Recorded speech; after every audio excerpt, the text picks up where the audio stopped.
Let's talk about the development and projection for your first-round draft pick last season in Ryan Murphy, defenseman. Just give us your thoughts on what you've seen from him thus far in junior and what you project him to be in particular in the 2012-2013 season.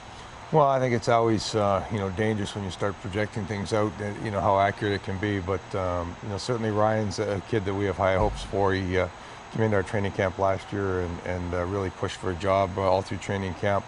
At the end was cut and sent back to juniors, and his season has kind of been up and down. He started off a little bit slow, and then he got hit with a nasty concussion, was out for a while.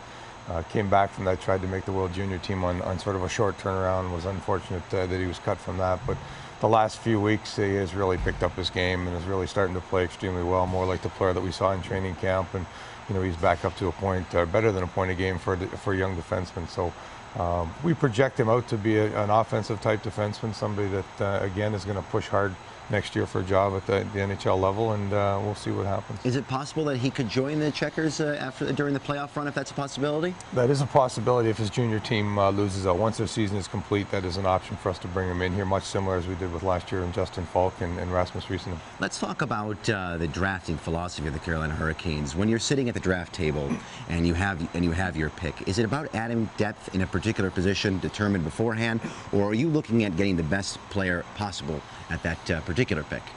Well, I think you always want to kind of get the best player possible, but there are certain times where maybe your list has fallen a certain way, or maybe you're in need of a positional player, whether it's a forward at that point or a goaltender, that maybe you kind of look at things a little bit differently. But I think if you can get the best player available, that usually suits you the best going forward.